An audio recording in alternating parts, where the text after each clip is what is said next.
ദൈവനാമം വാഴ്ത്തപ്പെടുമാറാകട്ടെ.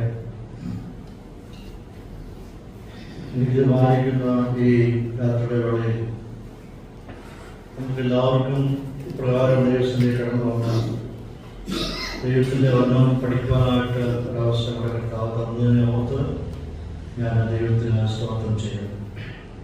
എല്ലാവരെയും നാമത്തിൽ ഈ ക്ലാസ്സിലേക്ക് ഞാൻ സ്വാഗതം ചെയ്യുന്നു. ഇന്ന് രാത്രിയിലെ നമ്മുടെ പഠനത്തിനായിട്ട് നമുക്ക് 1 പത്രോസ് 3-ാം അധ്യായത്തിൻ്റെ 1 മുതൽ 7 വരെയുള്ള ഭാഗങ്ങളാണ് ഞാൻ തിരഞ്ഞെടുത്തിരിക്കുന്നത്. 1 പത്രോസ് 3-ാം അധ്യായം 1 മുതൽ 7 വരെയുള്ള ഭാഗങ്ങൾ ഒരാൾക്ക് തീർച്ചയായിട്ടും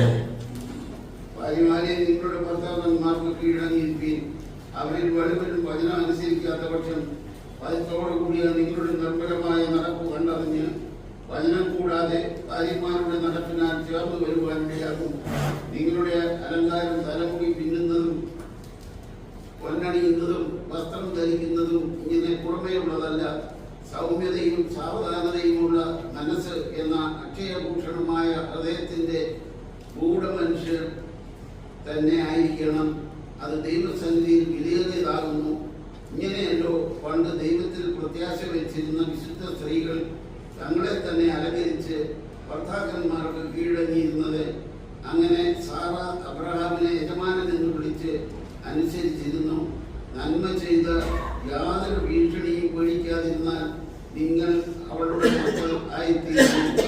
അങ്ങനെ തന്നെ ഭർത്താക്കന്മാർ നിങ്ങളുടെ പ്രാർത്ഥനയ്ക്കും മുടക്കം വരാതിരിക്കേണ്ടതിന് വിവേകത്തോടെ ഭാര്യമാരോടുകൂടെ വസിച്ച് സ്ത്രീജനം ബലഹീന പാത്രമെന്ന് അവർ ജീവന്റെ കൃപയ്ക്ക് കൂട്ടവകാശികളെന്ന് ഓർത്ത് അവർക്ക് ബഹുമാനം കൊടുപ്പി. സാധാരണ ഈ വേദഭാഗം കല്യാണ സമയങ്ങളിൽ നാം വായിച്ചു കേൾക്കാറുണ്ട്. വാസ്തവത്തിൽ ഇത് കല്യാണത്തിന് വായിക്കേണ്ട വേദഭാഗം ആണോ? പത്രോസ് ഒരു വലിയ സംഭവത്തെപ്പറ്റി, വലിയ വിഷയത്തെപ്പറ്റി പറഞ്ഞു വരുന്നതിൻ്റെ തുടർമാനമായിട്ടാണ് ഈ ഭാഗം ഇവിടെ പറയുന്നത്. കഴിഞ്ഞ ക്ലാസ്സിൽ നമുക്ക് ചിന്തിക്കാൻ കഴിഞ്ഞത് 2-ാം അധ്യായത്തിന്റെ 13 മുതൽ 18 വരെയുള്ള ഭാഗങ്ങളിൽ 8 സാമൂഹിക ഉത്തരവാദിത്തങ്ങളെ പറ്റി പത്രോസ് പറയുന്നുണ്ട്. അതിന്റെ തുടർമാനമായിട്ടാണ് ഈ ഭാഗവും പത്രോസിവിടെ പറയുന്നത്. 8 കാര്യങ്ങൾ പറയുമ്പോൾ, ഒന്നാമതായിട്ട് നിങ്ങൾ അഥവാ വിശ്വാസികൾ മാനുഷിക നിയമങ്ങൾക്ക് കീഴടങ്ങിയിരിക്കണം. 2, ശ്രേഷ്ഠ അധികാരികൾ ആയിരിക്കുന്ന രാജാവിന് കീഴടങ്ങിയിരിക്കണം. 3, നാടുവാഴികൾക്ക് നിങ്ങൾ കീഴടങ്ങിയിരിക്കണം. 4, എല്ലാ മനുഷ്യരെയും നിങ്ങൾ ബഹുമാനിക്കണം. 5, സഹോദരവർഗത്തെ നിങ്ങൾ സ്നേഹിക്കണം. 6, ദൈവത്തെ ഭയപ്പെടണം. 7, രാജാവിനെ ബഹുമാനിക്കണം. 8, ദാസന്മാർ യജമാനന്മാർക്ക് കീഴടങ്ങിയിരിക്കണം. ഇങ്ങനെ 8 സാമൂഹ്യമായിരിക്കുന്ന വിശ്വാസികളുടെ ഉത്തരവാദിത്തങ്ങളെ പറഞ്ഞിട്ട് അതിന്റെ കണ്ടിന്യൂവേഷനായിട്ട് അതിന് തുടർമാനമായിട്ട് 3-ാം അധ്യായത്തിന്റെ ആരംഭഭാഗത്ത് പറയാണ് ഭാര്യമാരെ. ആകയാൽ ഭാര്യമാർ അത് എന്ത് ചെയ്യണം? ഭാര്യമാർ ഭർത്താക്കന്മാർക്ക് കീഴടങ്ങിയിരിക്കും. ഇംഗ്ലീഷ് വായിക്കുമ്പോൾ വൈസ് ലൈക്ക് വൈസ് ആണ്. ഭാര്യമാരെ അതുപോലെ തന്നെ, അഥവാ ഈ പറഞ്ഞ 8 വ്യവസ്ഥകളുണ്ട്, ഉത്തരവാദിത്വ ബോധങ്ങളുണ്ട്. അതുപോലെ തന്നെ ഭാര്യമാരായിരിക്കും നിങ്ങളും നിങ്ങൾ ഭർത്താക്കന്മാർക്ക് കീഴ്പ്പെട്ടിരിപ്പീൻ, കീഴടങ്ങിയിരിപ്പീൻ എന്നിവിടെ ഓർപ്പിക്കുക. ഇവിടെ ഭാര്യമാരാരും പേടിച്ച് കുറച്ച് കീഴടങ്ങിയിരിപ്പീൻ എന്നുള്ള അർത്ഥത്തിലല്ല, എന്തോ ഭീകരവാദികള് സറണ്ടർ ചെയ്യുന്ന രീതിയിലുള്ളായിരിക്കുന്ന അർത്ഥമല്ല ഇവിടെ പറഞ്ഞിരിക്കുന്നത്. മറിച്ച് ഭർത്താക്കന്മാർക്ക് കുടുംബത്തിലായിരിക്കുന്ന സ്ഥാനവും പദവിയും മനസ്സിലാക്കി ആ നിലയിൽ നിങ്ങൾ അവരുടെ അതോറിറ്റിക്ക്, അംഗീകാരത്തിന്, അധികാരങ്ങൾക്ക് കീഴ്പ്പെടുപ്പീൻ എന്നുള്ളതാണ് ഇവിടെ പത്രോസ് അർത്ഥമാക്കിയിരിക്കുന്നത്. നേതൃത്വത്തിന് കീഴ്പ്പെടുപ്പീൻ. ഗ്രീക്ക് റോമ സംസ്കാരം 1-ാം നൂറ്റാണ്ടിലൊക്കെ അവരുടെ സംസ്കാരം അനുസരിച്ച് സ്ത്രീകൾക്ക് വേണ്ടത്ര പരിഗണന കൊടുത്തുന്ന കാലഘട്ടമായിരുന്നില്ല. സാധാരണ വീടുകളിൽ പെൺകുട്ടികൾ എല്ലാവരും തന്നെ റോമൻ നിയമങ്ങൾ അനുശാസിക്കുന്ന വിധം അവര് പിതാക്കന്മാർക്ക് കീഴ്പ്പെട്ടിരിക്കുക. നമ്മുടെ ഈ പശ്ചാത്തലം പഠിക്കുമ്പോൾ, ഈ ഭാഗം പഠിക്കുമ്പോൾ, അന്ന് റോമൻ സാമ്രാജ്യം നിലനിന്നിരുന്ന കാലഘട്ടമാണ്. ആ റോമൻ സാമ്രാജ്യത്തിന്റെ നിയമ സംഹിതകളെ കണ്ടു വേണം നമ്മുടെ ഈ ഭാഗം പഠിക്കാനായിട്ട്. അപ്പോൾ ഒരു പിതാവിന്റെ അധികാരത്തിന്റെ കീഴിൽ പെൺകുട്ടികളും ഭാര്യമാരും കീഴടങ്ങിയിരിക്കുന്ന വ്യവസ്ഥയായിരുന്നു റോമൻ സാമ്രാജ്യ കാലഘട്ടത്തിലുണ്ടായത്. ചുരുക്കി പറയുമ്പോൾ ഒരു ജീവനും മരണവും ആ പിതാവിന്റെ കയ്യിലാണ് ഇരിക്കുന്നത്.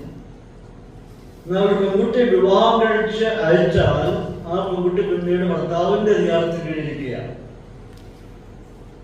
ആ കാലഘട്ടങ്ങളിൽ ഒരുതരം അടിമത്ത വ്യവസ്ഥിതി പോലെ ആയിരുന്നു ഭാര്യ ഭർത്തൃ ബന്ധങ്ങൾ ആ കുടുംബത്തിലേക്ക് ഒതുങ്ങി നിൽക്കുക. അതുപരമായിട്ട് പല സ്ത്രീകളും ആ കാലഘട്ടങ്ങളിൽ വളരെയധികം ബുദ്ധിമുട്ടിക്കൂടി കടന്നു പോയതാണ്. ഈ കാലഘട്ടത്തിനും അങ്ങനെ ആണ് പോകുന്നത്. ഒരാളെ ചിന്തയിൽ കാണാൻ കഴിയുന്നത്. എന്നാൽ മാറ്റം വന്നിട്ടുണ്ട്, വ്യവസ്ഥകളെല്ലാം മാറിയിട്ടുണ്ട്, സ്വാതന്ത്ര്യമുണ്ട്. എന്നാൽ ചില സമൂഹങ്ങളിൽ, ചില രാജ്യങ്ങളിൽ, ചില കൾച്ചറിലൊക്കെ ഇപ്പോഴും ആ വ്യവസ്ഥയിൽ തുടർന്നായിട്ട് കാണാൻ കഴിയുന്നു. ഇവിടെ പഠിച്ചു വരുമ്പോൾ ഒരു മിലിറ്ററിക്കാരൻ, ഒരു പട്ടാളക്കാരൻ അവന്റെ മേൽ ഉദ്യോഗസ്ഥർക്ക് എങ്ങനെയാണ് കീഴ്പ്പെട്ടിരിക്കുന്നത്, ആ റാങ്ക് അനുസരിച്ച് ഏത് നിലയിലാണ് അവർ കീഴ്പ്പെട്ടിരിക്കുന്നത്, അതേ അർത്ഥമാണ് ഇവിടെയും കാണാൻ കഴിയുന്നത്. നമ്മുടെ പത്രോസിന്റെ വാക്ക് ശ്രദ്ധിക്കേണ്ടിയിരിക്കുന്നു. ടു യുവർ ഓൺ ഹസ്ബൻഡ്, നിങ്ങളുടെ സ്വന്തം ഭർത്താക്കന്മാർക്ക് നിങ്ങൾ കീഴ്പ്പെട്ടിരിപ്പീൻ എന്ന് പറഞ്ഞു. അതായത് സമൂഹത്തിലുള്ള പുരുഷന്മാർക്കെല്ലാം കീഴ്പ്പെട്ടിരിക്കുന്നതല്ല. ഒരു കുടുംബം പറയുമ്പോൾ ഒരു യൂണിറ്റാണ്. ആ യൂണിറ്റിനകത്ത് അധികാരവും നേതൃത്വവും ഭർത്താക്കന്മാർക്കുള്ളതാണ്. അത് ദൈവം വെച്ചിരിക്കുന്ന വ്യവസ്ഥിതിയാണ്. അതൊരു പാട്രിയാർക്കൽ പ്രിൻസിപ്പിളാണ്. ദൈവം കുടുംബത്തിൽ വെച്ചിരിക്കുന്ന വ്യവസ്ഥയാണ്.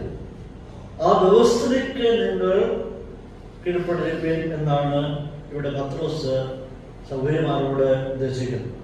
ഇതേ വിഷയം തന്നെ പത്രോസും പൗലോസും ഒരുപോലെ പറയുന്നുണ്ട്.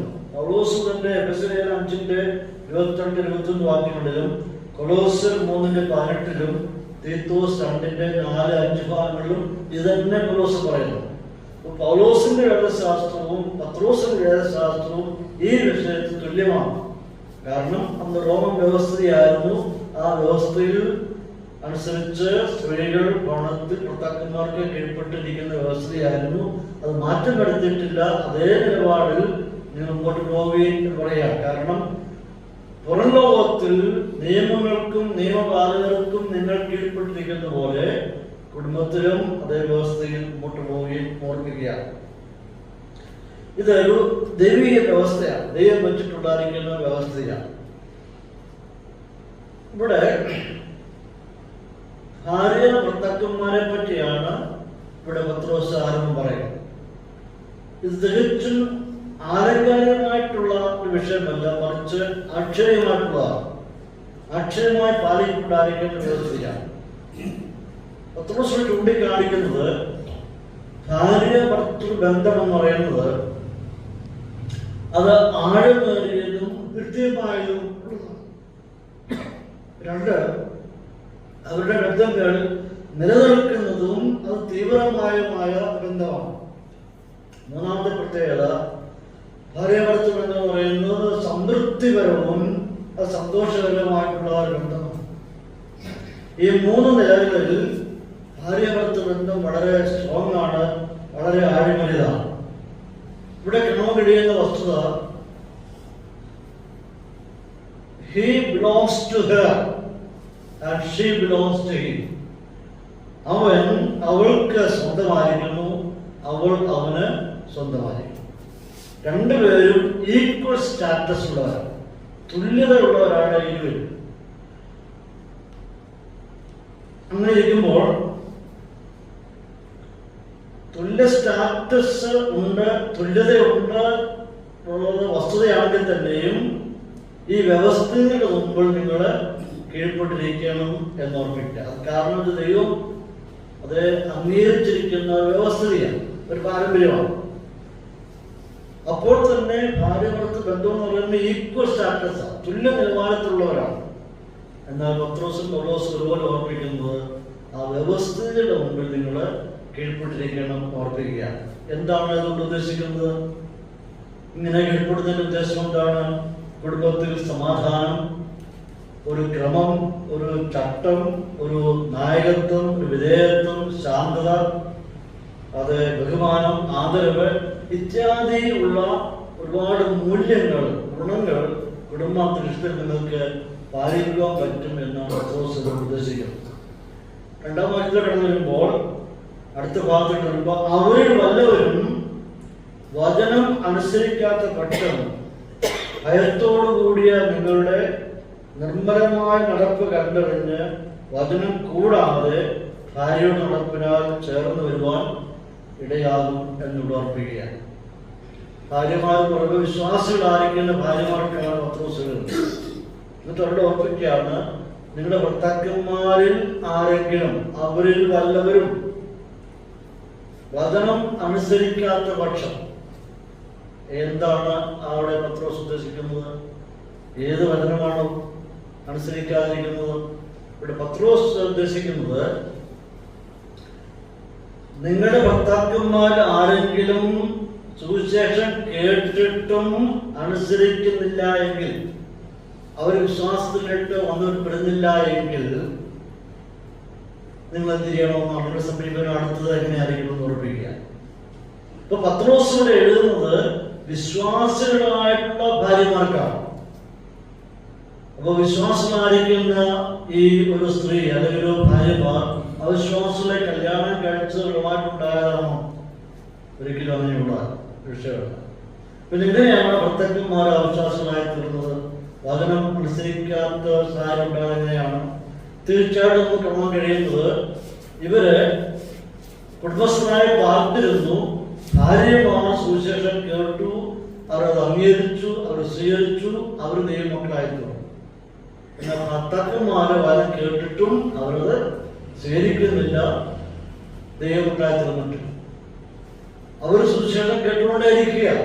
പക്ഷെ അവര് ഈ രക്ഷയിലേക്ക് വരാനായിട്ട്, കർത്താവിനെ സ്വീകരിക്കാനായിട്ട് മനസ്സില്ലാത്തവരായി, മറുതലിച്ച് അനുസരണമില്ലാത്തവരായി നിൽക്കുക. അങ്ങനെ പശ്ചാത്തലത്തിൽ നിന്നുകൊണ്ട് പത്രോസ് പറയാണ്, നിങ്ങൾ വിശ്വാസമായി തീർന്നു എന്നുള്ളത് ശരിയാണ്, പക്ഷെ അപ്പോഴും വ്യവസ്ഥയുടെ മുമ്പിൽ നിങ്ങൾ കീഴ്പ്പെട്ടിരിക്കണം.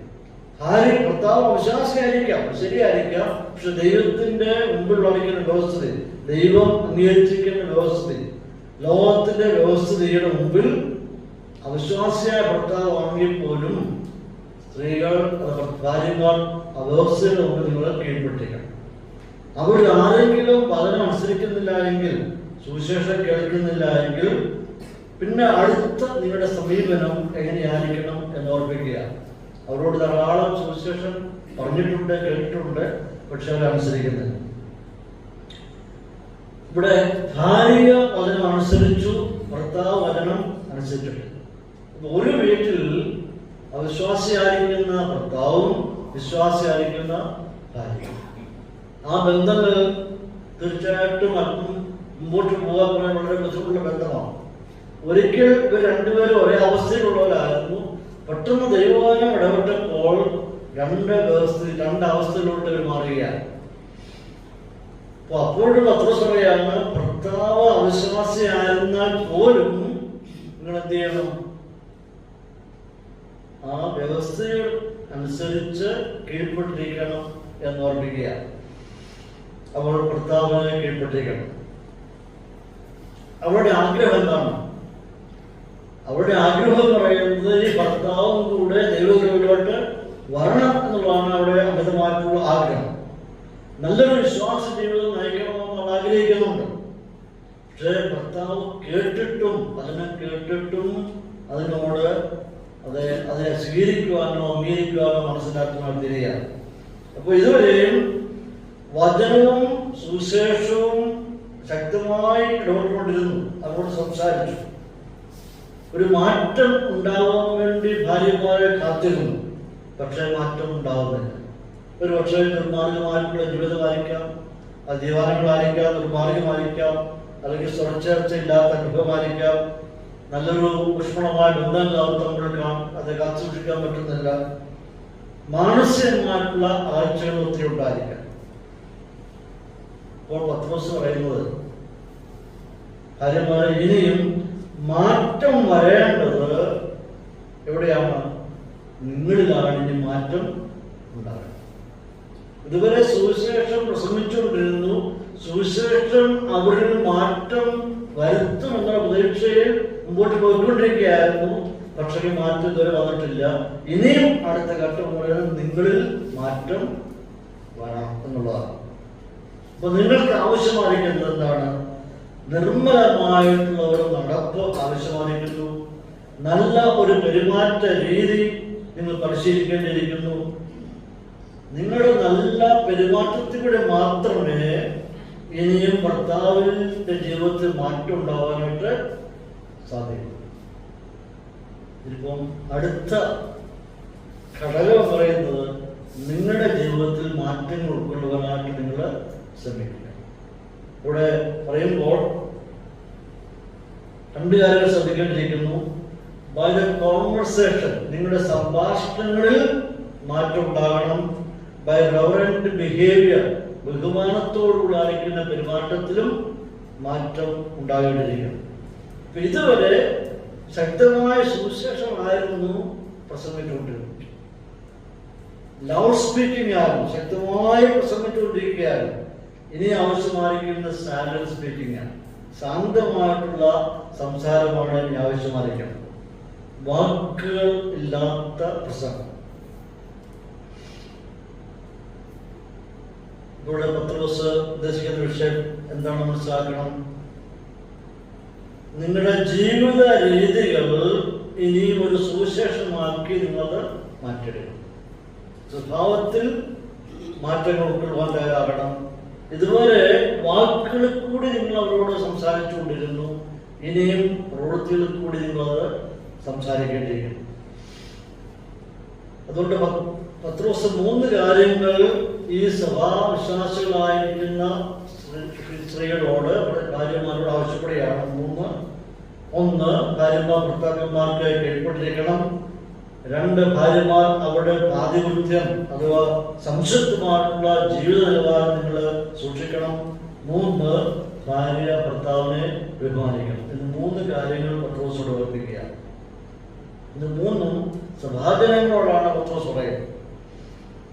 എങ്ങനെയാണ് ഒരു ആരോഗ്യമായിട്ടുള്ള സന്തോഷകരമായിരിക്കുന്ന ഒരു കുടുംബജീവിതം നമുക്ക് നയിക്കുവാൻ കഴിയുക? ഒരുപാട് വിഷയങ്ങൾ തുടങ്ങിയിട്ടുണ്ട്. സ്നേഹം ഒരു പ്രധാന വിഷയമാണ്. പരസ്പരമുള്ള ബഹുമാനം ഒരു വിഷയമാണ്. പരസ്പരമുള്ള വിശ്വാസം വളരെ ആവശ്യമാണ്. പരസ്പരമുള്ള കരുതൽ ആവശ്യമായിരിക്കുന്നു.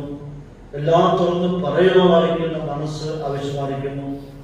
അതുപരി ആ ദൈവഭക്തി നമുക്ക് വളരെ ആവശ്യമായിരിക്കുന്നു. ഒരു ക്ലീൻനെസ്, ഒരു വെടിപ്പ്, വൃത്തി മനുഷ്യ ജീവിതത്തിൽ ആവശ്യമായിരിക്കുന്നു. പണത്തിന്റെ ബുദ്ധിപൂർവ്വമായിരിക്കുന്ന ഉപയോഗം വലിയ വിഷയമാണ്. സത്യസന്ധത കുടുംബജീവിതത്തിലൂടെ ആവശ്യമായിരിക്കുന്നു.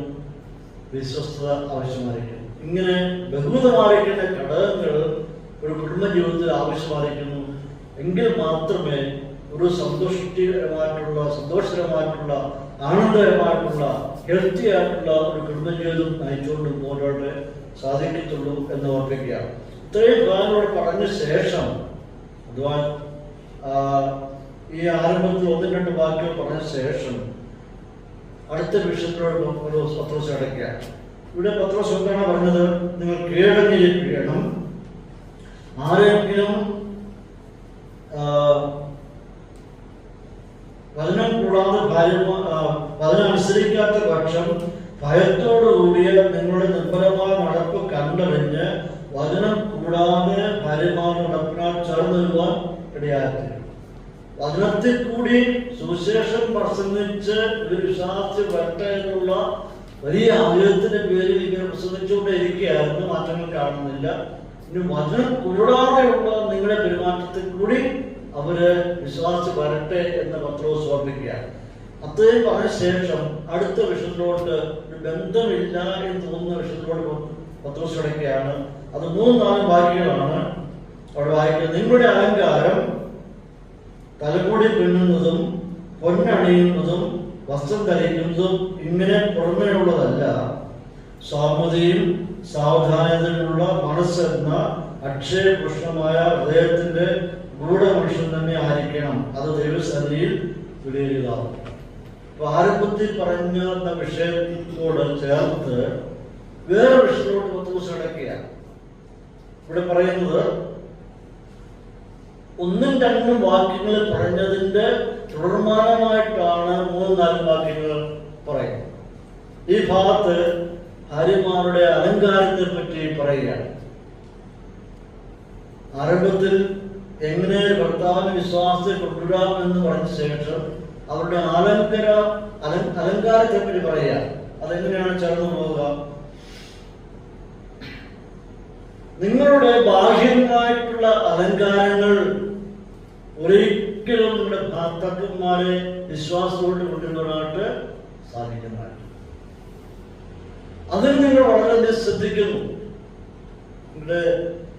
നിങ്ങളെ തന്നെ അലങ്കരിക്കുന്നതിൽ വളരെയധികം ശ്രദ്ധ ചെലുത്തുന്നുണ്ട്. ധാരാളം പണം ചെലവഴിക്കുന്നുണ്ട്. ഇത് റോമൻ പശ്ചാത്തലത്തിൽ നിന്നുകൂടെ മനസ്സിലാക്കുക. ആ റോമക്കാരുടെ കാലഘട്ടങ്ങളിൽ വസ്ത്രധാരണങ്ങൾക്കും ആഡംബരങ്ങൾക്കും ആഭരണങ്ങൾക്കും വലിയ വില കൽപ്പിച്ചിരുന്ന കാലഘട്ടങ്ങളാണ്. അതുകൊണ്ട് ഇവിടെ പറയുകയാണ്, ബാഹ്യമായിട്ടുള്ള നിങ്ങളുടെ അലങ്കാരങ്ങൾ നിങ്ങളുടെ ഭർത്താക്കന്മാരുടെ ഹൃദയത്തിന് ഒരിക്കലും മാറ്റം ഉണ്ടാക്കാൻ പോവുകയില്ല. അവിശ്വാസിയായിട്ടുള്ള ഒരു ഭർത്താവിനെ നിങ്ങളുടെ അലങ്കാരങ്ങൾ കൊണ്ട് വിശ്വാസത്തിലോട്ട് കൊണ്ടുവരിക എന്ന് പറയുന്നത് ഒരിക്കലും സാധ്യമായിട്ടുള്ള വിഷയമല്ല. എന്നാൽ ഒരു പക്ഷെങ്കിൽ നിങ്ങളുടെ ഭർത്താക്കന്മാരുടെ ശ്രദ്ധ നിങ്ങൾക്ക് ആകർഷിക്കാൻ പറ്റുന്ന ഒന്നേക്കാൾ വൈകാരികമായ നിലയിൽ അവരെ നിങ്ങളോട്ട് ആകർഷിക്കാൻ പറ്റുന്ന ഒന്നേക്കാൾ അലങ്കാരങ്ങളുണ്ട്. പക്ഷേ അത് ഫിസിക്കൽ മാത്രമേ ഉള്ളൂ. ആ അലങ്കാരങ്ങളൊന്നും തന്നെ നിങ്ങളുടെ ഭർത്താക്കന്മാരെ ദൈവത്തിലേക്ക് കൊണ്ടുവരാനായിട്ട് നിങ്ങളോട് ആകർഷിക്കാൻ പറ്റും. പക്ഷെ അവര് അലങ്കാരങ്ങൾ ആരോട്ട് എത്തിക്കത്തില്ല, ദൈവത്തിലോട്ട് എത്തിക്കാനായിട്ട് സാധിക്കും. അപ്പൊ അലങ്കാരങ്ങളല്ല, മോഡസ്റ്റി ഒന്നും അല്ല ആവശ്യമായിരിക്കും. ഒന്നാമത് പറയുകയാണ് പിന്നിയ മുടിയെ പറ്റി പറയണം. ഈ പിന്നിയ മുടി എന്ന് പറയുന്നത് നമ്മുടെ സൗകര്യന്മാരൊക്കെ ഇടുന്ന മാതിരിയുള്ള പിന്നിയ മുടിയല്ല, അത് തെറ്റിദ്ധരിക്കരുത്. ഈ പിന്നിയ മുടി എന്ന് പറയുന്നത് റോമക്കാരുടെ ഇടയിൽ സ്ത്രീകൾ കിട്ടുന്ന രീതിയെ പറ്റിയാണ് പറയുന്നത്. അവര് ഈ മലമടക്കുകൾ പോലെ മുടികൾ ഇങ്ങനെ കെട്ടി മുകളോട്ട് ഇങ്ങനെ കെട്ടുന്ന രീതിയായിരുന്നു അവർക്കുണ്ടായിരുന്നത്. അത് ഒരുപാട് സമയമെടുത്ത് മണിക്കൂറെടുത്താണ് ആ രീതിയിൽ അവര് മുടി ഇങ്ങനെ അടുക്കി കെട്ടും. അതൊരു റോമക്കാരുടെ അലങ്കാരികമായിട്ടുള്ള ഒരു മുടി കെട്ടുന്ന രീതിയാണ്. ഇവിടെ റോമൻ ഗ്രീക്ക് കൾച്ചർ ഇതിനകത്ത് വളരെയധികം അടങ്ങിയിട്ടുണ്ട്. ഇങ്ങനെ ഉള്ള മുടി പിന്നുന്നത് അല്ല ആവശ്യമായിരിക്കുന്നത്. അത് ഒരു അട്രാക്ഷനാണ്, വൃത്തിയാണ്, ഭംഗിയാണ്. അത് നിങ്ങൾക്ക് ആവശ്യമായിട്ടുള്ള, അതുകൊണ്ടൊന്നും നിങ്ങളുടെ ഭർത്താക്കന്മാർ ഒരു സ്വാധീനവും ഉണ്ടാക്കാനായിട്ട് പോകുന്നില്ല. ഒരു ഇമോഷണലായിട്ട് നിങ്ങൾക്ക് അവരെ ആകർഷിക്കാൻ പറ്റുന്നതേക്കാം. ആ ആകർഷണം ഈ തലമുടി പിന്നീട് കൊണ്ട് ഒരിക്കലും നിങ്ങളുടെ ഭർത്താക്കന്മാരെ വിശ്വാസത്തിൽ കൊണ്ടുവരാം എന്ന് നിങ്ങൾ ധരിക്കരുത്. അത് സാധിക്കുകയില്ല എന്ന് ഓർമ്മിക്കുകയാണ്. രണ്ടാമത് പറയുന്നു പൊന്നണിയതിനെ പറ്റി പറയുന്നു. പൊന്നണിയുന്നതല്ല.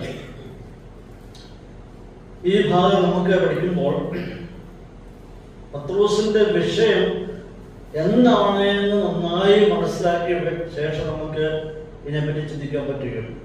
പൊന്ന് അണിയരുതെന്നല്ല പത്രോസ് പറഞ്ഞിരിക്കുന്നത്, അണിയാൻ പാടില്ല എന്ന് പത്രോസ് പറയുന്നില്ല. മറിച്ച് പിന്നെ മൂടി പൊന്നണിയുന്നത് വിലയേറിയ വസ്ത്രം ധരിക്കുന്നതല്ല നിങ്ങൾക്ക് ആവശ്യമായിരിക്കുന്നത് എന്നോർപ്പിക്കുകയാണ്. ഇവിടെ വിഷയം വിശ്വാസിയായിരിക്കുന്ന ഒരു ഭാര്യ, അവിശ്വാസിയായിരിക്കുന്ന ഭർത്താവ്. ഞാൻ ഓർപ്പിച്ച പോലെ സുവിശേഷം കേട്ടിട്ട് ഒരു മാറ്റവും ഇതുവരെ അദ്ദേഹത്തിന് സംഭവിച്ചിട്ടില്ല. അവൾ മനസ്സിലാക്കിയ സുവിശേഷം വായുവിനെ പറഞ്ഞിട്ട് ഒരു മാറ്റവും സംഭവിക്കുന്നില്ല. ഇനിയും ആവശ്യമായിരിക്കുന്നത് നിങ്ങളുടെ അന്തർഭാഗത്തു നിന്നും പുറത്തു വരുന്നതായിരിക്കുന്ന സുവിശേഷം. അത് ആലങ്കാരികമായിട്ടുള്ള വേഷഭൂഷണം കൊണ്ടല്ല, നിങ്ങളുടെ അകത്തു നിന്നും ഒരു സുവിശേഷം പുറപ്പെട്ടു വരണം, ഓർപ്പിക്കുകയാണ്. അതുകൊണ്ട് ഈ ഭാഗത്തു നിന്ന് ഒരിക്കലും പത്രോസ് സ്ത്രീകൾ സൗകര്യമായ സ്വർണ്ണം ഉപയോഗിക്കാൻ പാടില്ല എന്നല്ല പത്രോസ് അർത്ഥമാക്കിയിരിക്കുന്നത്. അതേപ്പറ്റിയല്ല, മറിച്ച് ഇത് അണിഞ്ഞ അട്രാക്ഷന് വേണ്ടി നിങ്ങൾ ചെയ്യുന്നുണ്ട്. ആ അട്രാക്ഷൻ ഒന്നും ഒരു സ്വാധീനവും ഭർത്താക്കന്മാരുണ്ടാകുവാനായിട്ട് പോകുന്നില്ല എന്ന് ഓർപ്പിക്കുകയാണ്. അപ്പം 3 കാര്യം ഓർപ്പിക്കുന്നു. നിങ്ങളുടെ സൗന്ദര്യം വിലയേറിയതാണ്, സൗന്ദര്യം പ്രധാനപ്പെട്ടതാണ്. ഈ സൗന്ദര്യം തലമുടി കെട്ടുന്നത് കൊണ്ടോ സ്വർണം ധരിക്കുന്നത് കൊണ്ടോ വസ്ത്രം ധരിക്കുന്നത് ഒന്നും അല്ല ആവശ്യമായിരിക്കുന്നത്. അതൊരിക്കലും ഭർത്താക്കന്മാരോട് സ്വാധീനം ഉണ്ടാക്കാൻ പോകുന്നില്ല. ആത്മീയപരമായി ചിന്തിക്കുമ്പോൾ ഒരു സ്വാധീനം ഉണ്ടാകാൻ പോകുന്നില്ല. ഒരു രൂപാന്തരം, ഒരു മാനസാന്തരം രക്ഷയിലേക്ക് നയിക്കുന്ന വിഷയമല്ല, മറിച്ച് എന്തൊക്കെയാണ് നിങ്ങൾ ചെയ്യേണ്ടത്, ഇതൊക്കെയാണ് നിങ്ങൾ ചിന്തിക്കുന്നതെങ്കിൽ ഇതൊക്കെ ഭർത്താക്കന്മാരെ വിശ്വാസത്തോട്ട് ആകർഷിക്കാൻ പറ്റുന്ന ഘടകമാണ് എന്ന് ചിന്തിക്കുന്നുവെങ്കിൽ നിങ്ങൾക്ക് തെറ്റിപ്പോയി എന്ന് പത്രോസ് ഓർപ്പിക്കുകയാണ്. 3 പറയുകയാണ് വസ്ത്രം അണിയുന്നതിനെ പറ്റി പറയുന്നത്. പത്രോസ് ഒരിക്കലും വസ്ത്രം അണിയുന്നതിനും എതിരല്ല. വസ്ത്രം എങ്ങനെയാണ് നാം ധരിക്കുക? നമുക്ക് എല്ലാവർക്കും അറിയാവുന്ന വിഷയമാണ്. യോഗ്യമായിട്ടുള്ള വസ്ത്രം ധരിക്കുക എന്നുള്ളത് ഒരു നമ്മുടെ കൾച്ചറിന്റെ ഭാഗമാണ്. അപ്പൊ എങ്ങനെയാണ് വസ്ത്രം ധരിക്കുന്നത്? സ്ത്രീ പുരുഷന്മാര് വസ്ത്രം എങ്ങനെ ധരിക്കുന്നത്? നമ്മുടെ സംസ്കാരത്തിനും നമ്മുടെ കാലാവസ്ഥയ്ക്കും നമ്മുടെ ആത്മീയതയ്ക്കും ചേർന്നായിരിക്കുന്ന വസ്ത്രങ്ങൾ ധരിക്കും. വിശ്വാസിക്ക് പ്രത്യേക വസ്ത്രമൊന്നും ഡിസൈൻ ചെയ്തിട്ടില്ല.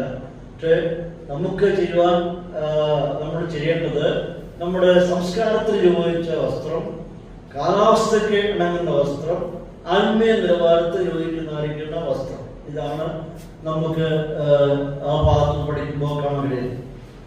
പത്രോസ് ഇവിടെ വിമർശിക്കുന്നത് ആഡംബരമായി വസ്ത്രം ധരിക്കുന്നതിനെ പറ്റിയാണ്. ഒത്തിരി ആഡംബരങ്ങൾ കാണിച്ചുകൊണ്ട് ധരിക്കുന്നതിനെ പറ്റിയാണ് പത്രോസ് പറയുന്നത്. എന്നിട്ട് പത്രോസ് ഓർമ്മിക്കുന്ന വിഷയം ശ്രദ്ധിക്കണം. ഭാര്യമാരെ ബാഹ്യമായിട്ട് എത്ര സൗന്ദര്യവൽക്കരണം നടത്തിയാലും അവിശ്വാസിയായ നിങ്ങളുടെ ഭർത്താവിനെ ഒരിക്കലും വിശ്വാസി കൊണ്ടുവരാനായിട്ട് സാധ്യമല്ല. അതല്ല, അതൊരിക്കലും സ്വാധീനം ഉണ്ടാവുകയില്ല. പക്ഷെ എന്താണ് ചെയ്യേണ്ടത്? നിങ്ങളുടെ ഉള്ളിൽ ഒരു സൗന്ദര്യം അടങ്ങിയിട്ടുണ്ട്. ബാഹ്യമായിട്ടുള്ളതിനേക്കാൾ ഉപരിയായി ഉള്ളിൽ ഒരു സൗന്ദര്യമുണ്ട്. ആ സൗന്ദര്യം ഇതുവരെയും പുറത്ത് വന്നിട്ടില്ല. ആ സൗന്ദര്യം നിങ്ങൾ പുറത്ത് കൊണ്ടുവരണം എന്നാണ് ഓർപ്പിക്കുക. ആ സൗന്ദര്യത്തിൽ വേണം ഭർത്താക്കന്മാർ ആകൃഷ്ടരായി ദൈവത്തിനോട്ട് വരുവാനായിട്ട് കഴിയുന്നു. നമ്മുടെ ഉള്ളിലെ സൗന്ദര്യം കൊണ്ട് മാത്രമേ നമുക്കൊരാളെ സ്വാധീനിക്കാൻ പറ്റുകയുള്ളൂ. നമ്മുടെ സമ്പത്ത് കൊണ്ടോ വിദ്യാഭ്യാസം കൊണ്ടോ ഇങ്ങനെയുള്ള ബാഹ്യമായ കാര്യങ്ങൾ കൊണ്ടും ഒരിക്കലും നമുക്കൊരാളെ സ്വാധീനിക്കാൻ പറ്റുകയില്ല. നമ്മൾ ഓരോരുത്തരിലും സൗന്ദര്യം അടങ്ങിയിട്ടുണ്ട്. ആ സംസാരത്തിൽ കൂടി അത് വെളിപ്പെട്ട് വരുന്നു. ശാന്തമായിട്ടുള്ള സ്വഭാവരീതി, പെരുമാറ്റ രീതി, ഇങ്ങനെയുള്ളതായിരിക്കുന്ന ആന്തരികമായിട്ടുള്ള ഒരുപാട് സൗന്ദര്യങ്ങൾ ദൈവം നമുക്ക് നൽകിയിട്ടുണ്ട്. ആ സൗന്ദര്യങ്ങൾ നാം പ്രകടിപ്പിച്ചെങ്കിൽ മാത്രമേ ഒരാളെ നമുക്ക് സ്വാധീനിക്കാനായിട്ട് പറ്റുകയുള്ളൂ എന്ന വിഷയമാണ് പത്രോസ് പറയുന്നത്. ഇവിടെ പറയുന്ന പിന്നെ മുടി, പൊന്ന്, വസ്ത്രം ഈ പറയുന്നൊന്നുമല്ല നിങ്ങളുടെ സൗന്ദര്യം, മറിച്ച് ആന്തരികമായിട്ടുള്ള ഒരു സൗന്ദര്യമുണ്ട്. ആ സൗന്ദര്യം വളരെ പ്രകടിപ്പിക്കാനുള്ള ആവശ്യമായി 2 കാര്യങ്ങൾ പത്രോസ് ഓർമ്മിപ്പിക്കുന്നു. അതെന്തൊക്കെയാണ്? സൗമ്യത, സാവധാനതയുള്ള മനസ്സ്. 2 നിലകളിൽ നിങ്ങൾ അതിനെ ചിന്തിക്കണമെന്ന് പത്രോസ് ഓർമ്മിപ്പിക്കുകയാണ്. സൗമ്യതയുള്ളായിരിക്കുന്ന ഒരു സ്വഭാവം, സാവധാനതയുള്ളായിരിക്കുന്ന ഒരു മനസ്സ്. ഇത് അക്ഷയഭൂഷണമായ ഹൃദയത്തിന്റെ ഗൂഢ മനുഷ്യൻ തന്നെ, അതായത് hidden person of the heart, ഹൃദയത്തിൽ ഒതുങ്ങി കിടക്കുന്ന ഒരു മനുഷ്യൻ, നിങ്ങളുടെ ഹൃദയത്തിൽ ഒതുങ്ങിക്കിടക്കുന്ന മനുഷ്യൻ, അതാണ് അക്ഷയഭൂഷണമായ ഹൃദയത്തിന്റെ മനുഷ്യൻ. നിങ്ങൾ ഒതുങ്ങിക്കിടക്കുക, ഇല്ലായ്മ പറയാനായിട്ട് പറ്റുകയില്ല. നമ്മുടെ എല്ലാവരിലും ഈ ഒരു സൗന്ദര്യം ഉള്ളായിരിക്കുന്ന മനുഷ്യൻ ഉണ്ട്. അത് പുറത്തു കൊണ്ടുവരിക എന്നുള്ളതാണ് ഇവിടുത്തെ വിഷയം. അതായത് ഒരു വ്യക്തിയുടെ സൗകര്യമാരെ നിങ്ങളുടെ ഹൃദയാന്തര ഭാഗത്ത് ഒളിഞ്ഞു കിടക്കുന്ന ഒരു വ്യക്തിത്വമുണ്ട്. അത് ശാന്തതയും സൗമ്യതയും സമാധാനവും ഉണ്ടായിരിക്കുന്ന ഒരു അവസ്ഥയാണ്. അത് ഹൃദയത്തിന്റെ അടുത്തത്തിൽ ഇങ്ങനെ ഒതുങ്ങിക്കിടക്കുകയാണ്. അത് നിങ്ങൾ സമയമെടുത്ത് പിന്നുന്ന മുടിക്ക് എത്ര പ്രാധാന്യം കൊടുക്കുന്നുണ്ടോ, എത്ര സമയം കൂടി ചെലവിടുന്നുണ്ടോ, എത്രമാത്രം വില നിങ്ങളുടെ മുടിക്ക് കൊടുക്കുന്നുണ്ടോ, ധരിക്കുന്ന ആഭരണത്തിന് എത്ര വില കൊടുക്കുന്നുണ്ടോ, ധരിക്കുന്ന വസ്ത്രത്തിന് എത്രമാത്രം വിലയുണ്ടോ, അതേക്കാട്ടും വിലയേറിയതാണ് ഹൃദയത്തിൽ ഒളിഞ്ഞു കിടക്കുന്നതായിരിക്കുന്ന സൗന്ദര്യം. ഈ കാണുന്നതിനെല്ലാം വില കൊടുക്കുന്നുണ്ട്, ബാഹ്യമായിട്ട് വില കൊടുക്കുമ്പോൾ അതിനെക്കാട്ടിലും വിലയേറിയ അക്ഷയഭൂഷണമായ എന്താണ് ഗൂഢമനുഷ്യൻ. ഹൃദയത്തിന്റെ അന്തർഭാഗത്ത് ഒളിഞ്ഞു കിടക്കുന്ന ഒരു മനുഷ്യനുണ്ട്, ഒരു വ്യക്തിത്വമുണ്ട്, ഒരു പേഴ്സണാലിറ്റി ഉണ്ട്. അതിതുവരെയും വെളിപ്പെട്ട് വന്നിട്ടില്ല. അത് പുറത്തു വരട്ടെ എന്നാണ് പത്രോസ് ഓർപ്പിക്കുകയാണ്. അപ്പോൾ വിലയേറിയ വസ്ത്രത്തെക്കാട്ടിലും ആഭരണത്തെക്കാട്ടിലും മുടിയെക്കാട്ടിലും വിലയേറിയതാണ് നിങ്ങളുടെ ഉള്ളിൽ അടങ്ങിയിരിക്കുന്ന ഈ മൂല്യം. അത് പുറത്തു കൊണ്ടുവരികയും അതിൽ നിങ്ങളുടെ ഭർത്താക്കന്മാർ ആകൃഷ്ടരായി ഇനിയും പ്രസംഗം കൂടാതെ അവരെങ്ങനെ വരട്ടെ, വിശ്വാസത്തോട്ട് വരട്ടെ എന്ന് ഓർപ്പിക്കുകയാണ്. അപ്പോൾ അവിശ്വാസിയായിട്ടുള്ള ഒരു ഭർത്താവിനെ നേടുകയാണ് ലക്ഷ്യമെങ്കിൽ അവനെ വിശ്വാസത്തോട്ട് കൊണ്ടുവരിക എന്നുള്ളതാണ് നിങ്ങൾ ആഗ്രഹിക്കുന്നെങ്കിൽ അത് നിങ്ങളുടെ ഹൃദയത്തിന്റെ സൗന്ദര്യം കൊണ്ട് മാത്രമേ പറ്റുകയുള്ളൂ എന്ന് ഓർപ്പിക്കുക. അപ്പോൾ ഇതുവരെ ചെയ്തു വന്നിരുന്ന ഈ പ്രവണതകളൊക്കെ മാറ്റിവെച്ചിട്ട് ഇനിയും നിങ്ങളുടെ ഭർത്താക്കന്മാരെ ക്രിസ്തുവിൽ നേടുവാൻ ആഗ്രഹിക്കുന്നുണ്ടെങ്കിൽ ഹൃദയം തുറക്കുവാനായിട്ട് സമയമായിരിക്കുന്നു എന്ന് ഓർപ്പിക്കുകയാണ്. അപ്പോൾ അലങ്കാരം എന്ന് പറയുമ്പോൾ അവരെ നിങ്ങളായിട്ട് ആകർഷിക്കാൻ പറ്റും. പക്ഷെ അലങ്കാരം ഒരിക്കലും ദൈവത്തിലോട്ട് ആകർഷിക്കാനായിട്ട് സാധ്യമല്ല. അപ്പൊ നിങ്ങളുടെ ജീവിതത്തിൽ ഒരു വലിയ മാറ്റങ്ങൾ, യൂട്ടേൺ എടുക്കേണ്ടിയിരിക്കുന്നു, വലിയ മാറ്റങ്ങൾ ഉൾക്കൊണ്ടിരിക്കുന്നു. ഭർത്താക്കന്മാർ വിശ്വാസമായി തീരുവാൻ ആഗ്രഹിക്കുന്നുവെങ്കിൽ ഹൃദയത്തിൽ നിന്നും ഈ ഗൂഢമനുഷ്യൻ പുറത്തു വരട്ടെ എന്ന് ഓർപ്പിക്കുകയാണ്. അത് ദൈവസഭയില് വിലയേറിയതാകുന്നു എന്ന് ഓർപ്പിക്കുകയാണ്. അപ്പോൾ ദൈവം എന്തിനാണ് പ്രാധാന്യം കൊടുക്കുന്നത്? അകമയുള്ള ആ ഗൂഢമനുഷ്യനാണ് വിലയേറിയത്, ഭാഗ്യമായിട്ട് കാണുന്നതിനല്ല. എന്നിട്ട് പറയുകയാണ്, ഇങ്ങനെയല്ലോ പണ്ട് ദൈവത്തെ പ്രത്യാശ വെച്ചിരുന്ന വിശുദ്ധ സ്ത്രീകൾ തങ്ങളെ തന്നെ അലങ്കരിച്ച് ഭർത്താക്കന്മാർക്ക് കീഴ്പ്പെട്ടു. ഇങ്ങനെയല്ലോ, അതായത് അവരുടെ ഹൃദയം ഭർത്താക്കന്മാർക്ക് തുറന്നു കൊടുത്ത് അവരെ ആ നിലയിൽ ദൈവത്തിലേക്ക് അവരിലേക്ക് അടുപ്പിക്കുന്ന ഒരു പ്രത്യേകത പഴയ കാലഘട്ടങ്ങളിൽ ഉണ്ടായിരുന്നു. സൗമ്യതയും സാവധാനവും മനസ്സുണ്ടായിരുന്നു. ഇങ്ങനെയാണല്ലോ പണ്ട് ദൈവത്തിൽ പ്രത്യാശ വെച്ചു. പണ്ടെന്ന് പറയുമ്പോൾ പഴയ കാലഘട്ടങ്ങളിൽ ജീവിച്ചിരുന്ന സ്ത്രീകൾ ഇങ്ങനെയല്ലോ തങ്ങളെ തന്നെ അലങ്കരിച്ച് ഭർത്താക്കന്മാർക്ക് കീഴ്പ്പെട്ടിരുന്നത് എന്ന് കാണാൻ കഴിയും. നാം തിരുവഴുത്ത് പഠിച്ചു വരുമ്പോൾ നല്ല ശതമാനം കഥാപാത്രങ്ങൾ നമുക്ക് കാണാൻ കഴിയുന്നുണ്ട്. റൂത്ത് ഒരു ഉദാഹരണമാണ്, റെബേക്ക നല്ലൊരു ഉദാഹരണമാണ്, റാഹേല നല്ലൊരു ഉദാഹരണമാണ്, ഹന്ന നല്ല ഉദാഹരണമാണ്, എലിസബത്ത്, അതുപോലെ പ്രിസ്കില്ല, ഇവരൊക്കെ മാതൃകാ ജീവിതം നയിച്ചിട്ടുള്ള നല്ല കുടുംബ ബന്ധങ്ങൾ പുലർത്തിയിരുന്ന ഭാര്യമാരായിരുന്നു എന്ന് കാണാൻ കഴിയുന്നത്. അവരെ എല്ലാം ഉള്ളപ്പോൾ തന്നെ പഴയ നിയമത്തിൽ നിരവധി സ്ത്രീകൾ ഉണ്ടായിരുന്നെങ്കിൽ തന്നെ അവരിൽ നിന്നും പത്രോസ് എടുത്തിരിക്കുന്നത് സാറായാണ്. അബ്രഹാമിന്റെ ഭാര്യയായിരിക്കുന്ന സാറായെ പറ്റിയാണ് പത്രോസോട് പറയുന്നത്. എന്ത് ചെയ്യുന്നു? അവൾ എന്ത് ചെയ്തു? യജമാനൻ എന്ന് വിളിച്ച് അനുസരിച്ച് നന്മ ചെയ്ത് ഭർത്താവിനെ കീഴ്പ്പെട്ടു. അപ്പോൾ ഇവിടെ പദം ഉപയോഗിച്ചിരിക്കുന്നത് സാറ ഭർത്താവിനെ യജമാനൻ എന്ന് വിളിച്ചുകൊണ്ടേയിരുന്നു എന്നാണ് അവിടെ ഉപയോഗിക്കുന്ന ഭാഷ. ഗ്രാമർ പറയുമ്പോൾ പ്രസന്റ് പാർട്ടിസിപ്പിളാണ്. അവൾ ജീവിതത്തിൽ ഉടനീളം അന്ന് തന്നെ അവളുടെ ഭർത്താവിനെ വിളിച്ചുകൊണ്ടേ ഇരുന്നു എന്നുള്ളതാണ്. എന്നാൽ സാറയെക്കാട്ടിലും ഏറ്റവും നല്ല ഔചിത്യമുള്ള നല്ല ഉദാഹരണമായി എടുക്കപ്പെട്ട ധാരാളം സ്ത്രീകൾ ഉണ്ടെങ്കിൽ തന്നെയും സാറായുടെ പത്രോസ് കൊണ്ടതിന്റെ ഉദ്ദേശം സാറ വിശ്വാസികൾക്കൊക്കെ ഒരു അമ്മയായിട്ട് ഗലാത്യലേഖനത്തിൽ പത്രോസ് പ്രദർശിക്കുന്നു. ഈ സാറ നിമിത്തം അബ്രഹാമിന്റെ കുടുംബത്തിൽ വലിയ പ്രയാസം ഉണ്ടായിട്ടുണ്ട്, വലിയ പ്രശ്നം ഉണ്ടായിട്ടുണ്ട്. അതല്ല വിഷയം, മറിച്ച് സാറയുടെ ജീവിതത്തിൽ ഉടനീളം എങ്ങനെയാണ് അവൾ ചെയ്തിരുന്നത്? ഭർത്താവിനെ അബ്രഹാമിനെ കീഴ്പ്പെട്ടിരുന്നു എന്ന് ഓർപ്പിക്കുക. ചില മിസ്റ്റർമാരും അബ്രഹാമിന്റെ മക്കളാണ്, സാറ നമ്മുടെ അമ്മയായിട്ടാണ് ദൈവത്തിൽ കാണുന്നത്.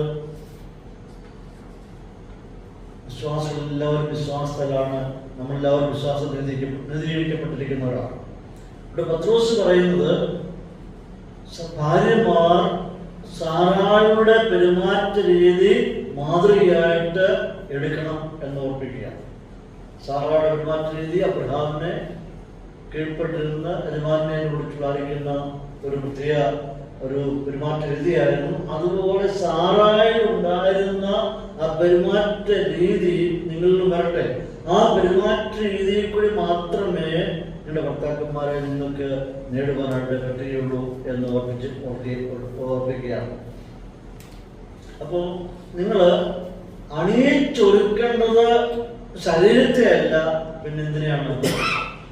മനസ്സിനെയാണ് നിങ്ങൾ അണിയിച്ചൊരുക്കുക. പക്ഷെ മനസ്സിനെ അണിയിച്ചൊരുക്കാതെ ശരീരത്തെ അണിയിച്ചൊരുക്കി ഭർത്താക്കന്മാരെ നേടാം എന്ന് ചിന്തിക്കുന്നെങ്കിൽ അത് അബദ്ധമാണ്, അസാധ്യമല്ല എന്ന് ഓർപ്പിക്കുകയാണ്.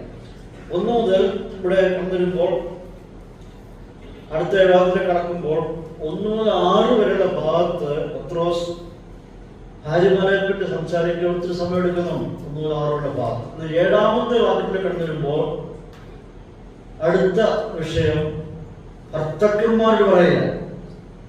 1 മുതൽ 6 വരെ ഭാര്യമാരെ പറ്റി ദീർഘമായി സംസാരിച്ചിട്ട് 7ാം വാക്യം വരുമ്പോൾ അടുത്ത ഭർത്താക്കന്മാർ പറയുക. അവർക്ക് 4 വിധത്തിൽ പാലിക്കുന്ന കടമകൾ ഭർത്താക്കന്മാർക്കുണ്ട് എന്ന് ഇവിടെ ഓർപ്പിക്കുക. നിങ്ങളുടെ ഭാര്യമാരോട് എങ്ങനെ നിങ്ങളുടെ കടമകൾ നിർവഹിക്കണമെന്ന് ഇവിടെ പത്രോസ് ഭർത്താക്കന്മാർ ഓർപ്പിക്കുക. 4 വിധത്തിലുള്ള ഉത്തരവാദിത്തങ്ങൾ ഭർത്താവിനുണ്ട് എന്ന് ഓർപ്പിക്കുന്നു. 1, ശാരീരികമായി പാലിക്കുന്ന നിങ്ങളുടെ കടമ. ഭർത്താക്കന്മാർ ഓർപ്പിക്കുകയാണ്, നിങ്ങൾ അവരുടെ കൂടെ വസിത്. ഈ ഭർത്താക്കന്മാർ പറയുമ്പോൾ അവിശ്വാസമായ ഭർത്താക്കന്മാരല്ല, ഇത് വിശ്വാസമായ ഭർത്താക്കന്മാർ.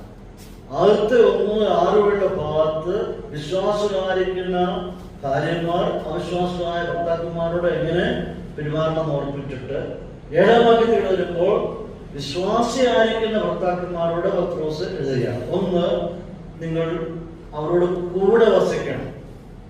അതായത് ഭർത്താക്കന്മാരെ, വിശ്വാസികളായിരിക്കുന്ന ഭർത്താക്കന്മാരെ നിങ്ങളുടെ ഭാര്യമാരോട് കൂടെ വസിക്കണം എന്ന് ഓർപ്പിക്കുകയാണ്. ഒരു വൈവാഹിക ജീവിതത്തിന്റെ പരമപ്രധാനമായിട്ടുള്ള വിഷയം എന്ന് പറയുന്നത് ശാരീരികമായിട്ടുള്ള അടുപ്പമാണ്, മാനസികമായിട്ടുള്ള അടുപ്പമാണ്. മത്തായിയുടെ സുവിശേഷം 19:5 വായിക്കുന്നു, ഇരുവരും ഒരു ദേഹമായി തീരുമെന്ന് അവിടെ പറയുകയാണ്. ഗലാത്യർ 2:24 വായിക്കുന്നു, അവർ ഏകദേഹമായി തീരും എന്ന് പറയും. എഫെസ്യർ 5:31 വായിക്കുന്നു, ഇരുവരും ഒരു ദേഹമായി തീരും എന്ന് പറയും. അപ്പോൾ ഭാര്യ ഭർത്തൃ ബന്ധം എന്ന് പറയുമ്പോൾ ഇരുവരും ശാരീരികമായി ഒത്തുചേരുന്ന ഒരു ബന്ധം. നിങ്ങൾ അവരോട് കൂടെ വസിക്കണം എന്ന് പത്രോസ് ഓർപ്പിക്കുകയാണ്. മാറി താമസിക്കുവാനായിട്ട്, മാറി കിടക്കുവാനായിട്ട് പ്രമാണമില്ല, കൂടെ വസിക്കണം എന്ന് ഓർപ്പിക്കുകയാണ്. ഇവിടെ കൂടെ വസിക്കണം ഓർപ്പിക്കുമ്പോൾ ഒരു ഭാര്യയുടെ മാനസികവും ശാരീരികവും ഭൗതികമായ ആവശ്യങ്ങൾ നിറവേറ്റി കൊടുക്കുന്നതിൽ നിങ്ങൾ സമയം കണ്ടെത്തുന്നവരായിരിക്കണം എന്ന് ഓർപ്പിക്കുകയാണ്. ജീവിത പങ്കാളിക്ക് എന്തെല്ലാമാണ് ആവശ്യം ആയിരിക്കുന്നത്, ആഗ്രഹങ്ങൾ എന്തെല്ലാം ഉണ്ടോ അത് നിർവഹിച്ചു കൊടുക്കുവാൻ നിങ്ങൾ കൂടെ വസിക്കണമെന്ന് ഓർമ്മിക്കുകയാണ്. ഒരു വീട്ടിലെ ആവശ്യങ്ങള്, ആഹാരങ്ങള്, പ്രാർത്ഥന, ഇതൊക്കെയാണല്ലോ ഒരു വീട്ടിൽ നടക്കുന്നത്. ഇതൊന്നിനൊരു കുറവ് വരുവാൻ പാടില്ല, മുടക്കമുണ്ടാകാൻ പാടില്ല. ഇതെല്ലാം തുല്യ പ്രാധാന്യം കൊടുത്ത് നിങ്ങൾ മുമ്പോട്ട് പോകണമെന്ന് ഓർമ്മിക്കുകയാണ്. മനുഷ്യരെല്ലാവരും വളരെ കഷ്ടപ്പാടുള്ളവരാണ്. പക്ഷെ ഇതിന്റെ നടുവിലും ഒരു ഉത്തമ ഭർത്താവ് ഭാര്യയുടെ കൂടെ എപ്പോഴും വസിച്ച് ഭാര്യയുടെ ആവശ്യം എന്തെല്ലാമാണ്, ആഗ്രഹങ്ങൾ എന്തെല്ലാമാണ്, താല്പര്യങ്ങൾ എന്തൊക്കെയാണ് എന്ന് കണ്ടറിഞ്ഞ് അവരുടെ കൂടെ വസിക്കുന്നതായിരിക്കുമെന്ന് വിശ്വാസമായിരിക്കുന്ന ഭർത്താക്കന്മാരുടെ സമർപ്പിക്കണം. രണ്ടാമത്, അവരോട് എങ്ങനെ വസിക്കണം? വിവേകത്തോടെ വസിക്കണം. ഒന്ന് ഫിസിക്കലാണ്, രണ്ട് ഇന്റലക്ച്വൽ, ബുദ്ധിപരമായിട്ട് വിവേകത്തോടുകൂടെ അവരോട് വസിക്കണം എന്ന് ഓർപ്പിക്കുക. എന്ന് വെച്ചാൽ അതിൻ്റെ അർത്ഥം പരസ്പരം അറിയുന്നവരായിരിക്കണം. വീട്ടിലെ സാഹചര്യം, ഭാര്യയുടെ സാഹചര്യം അറിയുന്നവരായിരിക്കണം. ഒന്നിച്ച് താമസിക്കുന്നുണ്ട്, ശരിയാണെങ്കിലും പലപ്പോഴും അറിയാത്തവരായി ജീവിക്കുന്നവരെ കാണാൻ കഴിയുന്നുണ്ട്. വിവേകത്തോടുകൂടി, അതായത് എന്തൊക്കെയാണ് ആവശ്യങ്ങളെന്ന് കണ്ടറിഞ്ഞ് വിവേകത്തോടുകൂടി നിങ്ങൾ പെരുമാറണം എന്ന് പറയുക. അപ്പോൾ ഒരു ഭർത്താവ് ഭാര്യയുടെ ഇഷ്ടങ്ങൾ, താല്പര്യങ്ങൾ, മാനസികമായ അവസ്ഥകൾ, ശാരീരികമായിട്ടുള്ള അവസ്ഥകൾ എല്ലാം അറിഞ്ഞിരിക്കണം എന്നാണ് പത്രോസ് ഇവിടെ പറഞ്ഞത്. കേവലം ഒരു വീട്ടിൽ താമസിച്ച് വരിക എന്നുള്ളതല്ല, ഒരു ജീവിത പങ്കാളിക്ക് എന്തെല്ലാം ആവശ്യങ്ങളുണ്ടോ അതെല്ലാം അറിയണം, വിവേകത്തോടുകൂടി അത് മനസ്സിലാക്കിയിരിക്കണം, ഇന്റലക്ച്വലായിട്ട് മനസ്സിലാക്കണം എന്ന് ഓർപ്പിക്കുകയാണ്. പല കുടുംബങ്ങളും കണ്ടുവരുന്നത് ഒന്നിച്ച് താമസിക്കുന്നുണ്ട്, ഒന്നിച്ച് ഭക്ഷിക്കുന്നുണ്ട്, ഒന്നിച്ച് പ്രാർത്ഥിക്കുന്നുണ്ട്, ഒന്നിച്ച് ഉറങ്ങുന്നുണ്ട്, പക്ഷെ പരസ്പരം അറിയുവാനായിട്ട് അവർക്ക് സാധിക്കുന്നില്ല. പലപ്പോഴും പല കുടുംബങ്ങളും ഉള്ളിൽ തുറന്ന് സംസാരിക്കുവാനായിട്ട് പറ്റുന്നില്ല. ഞാനിവിടെ ഓർമ്മിച്ചുകൊണ്ടായിരിക്കും തോന്നുന്നുണ്ട്, ഈ പസഫിക് സമുദ്രവും അന്റാർട്ടിക്ക സമുദ്രവും നമ്മൾ ചേരുന്ന ഒരു പ്രത്യേകതയുണ്ട്. പസഫിക് സമുദ്രത്തിന്റെ വെള്ളത്തിന് നീല കളറാണ്, അന്റാർട്ടിക്ക സമുദ്രത്തിന്റെ വെള്ളത്തിന് പച്ച കളറാണ്. ഇത് നമ്മൾ കൂട്ടിമുട്ടുന്നുണ്ട്. കൂട്ടിക്കഴിയുമ്പോൾ നടുക്കൂടെ ലൈൻ ഇങ്ങനെ നമുക്ക് കാണാൻ കഴിയുന്നുണ്ട്. നിങ്ങൾ ഇന്റർനെറ്റിലൊക്കെ റിസർച്ച് ചെയ്താൽ മതി. ആ വെള്ളങ്ങൾ തമ്മിൽ ചേരുമ്പോൾ അവിടെ ഇങ്ങനെ ഒരു ലൈൻ നമ്മുടെ കൂടെ പോകും. നമ്മൾ കൂട്ടിമുട്ടുന്നുണ്ട്, പക്ഷെ പലപ്പോഴും കൂടിച്ചേരുന്നില്ല. വെള്ളങ്ങൾ തമ്മിൽ ചേരുന്നില്ല, കൂട്ടിമുട്ടുന്നുണ്ട്. പലപ്പോഴും നമ്മുടെ കുടുംബങ്ങളിൽ കണ്ടുവരുന്നത്, അനേക കുടുംബങ്ങൾ കാണുന്ന പ്രകാരമാണ്, കൂട്ടിമുട്ടുന്നുണ്ട്, പക്ഷെ മാനസികമായിട്ട് ചേരുന്നില്ല. കൂടിച്ചേരുന്ന അനുഭവങ്ങളുടെ പല കുടുംബങ്ങളുണ്ട്. അത് അപകടം പിടിച്ചറിയിക്കേണ്ട ഒരു അനുഭവമാണ്. പ്രിയപ്പെട്ടവരെ, ദൈവം രണ്ട് വ്യക്തിത്വങ്ങളെ യോജിപ്പിക്കുമ്പോൾ മാനസികമായിട്ടും ശാരീരികമായിട്ടും ആത്മീയമായിട്ടും എല്ലാം കൂടിച്ചേർന്ന് പോകാനാണ് ദൈവം ആഗ്രഹിക്കുന്നത്. കേവലം കണ്ട് മുട്ടി നിൽക്കുന്ന അനുഭവമല്ല, മാനസികമായിട്ട് ചേർന്ന് പോകുന്ന ഒരു അനുഭവമാണ് കർത്താവ് ആഗ്രഹിക്കുന്നത്. മൂന്നാമതായിട്ട് പത്രോസ് ഓർപ്പിക്കുന്നത്, അവർക്ക് നിങ്ങൾ ബഹുമാനം കൊടുക്കും. അത് ഇമോഷൻ. ഒന്ന് ഫിസിക്കൽ സൈഡിൽ എന്ന് പറയുന്നു, രണ്ട് ഇന്റലക്ച്വൽ സൈഡ് എന്ന് പറയുന്നു, മൂന്ന് ഇമോഷണൽ, ശാരീരികമായിട്ടും ബുദ്ധിപരമായിട്ടും. മൂന്നാമതായിട്ട് ബഹുമാനം കൊടുക്കുകയും എന്ന് പറയാം. അതായത് ഇവിടെ പത്രോസ് പറയുന്നത്, ഒരു പാത്രം എങ്ങനെയാണ് നിങ്ങൾ കൈകാര്യം ചെയ്യുന്നത് അതേമാതിരി നിങ്ങൾ കൈകാര്യം ചെയ്യണം എന്ന് പറയുക. നമുക്ക് യോജിക്കാൻ പറ്റാത്ത ഒരുപാട് വിഷയങ്ങൾ ഉണ്ടായിരിക്കാം. പല വിഷയം അഭിപ്രായം വ്യത്യാസങ്ങൾ ഉണ്ടായിരിക്കാം. അപ്പോൾ തന്നെയും കൂടിച്ചേർന്ന് പോകുന്ന അനുഭവം ഉണ്ടാകേണ്ട ആവശ്യമാണ്. ബഹുമാനം കൊടുക്കുക എന്ന് പറയുമ്പോൾ വികാരങ്ങൾക്ക്, ചിന്താഗതികൾക്ക്, താല്പര്യങ്ങൾക്ക്, ആഗ്രഹങ്ങൾക്ക് നാം പ്രാധാന്യം കൊടുക്കുക എന്നുള്ളതാണ്. ഒരു മനുഷ്യപരമ്പരയുണ്ടായി.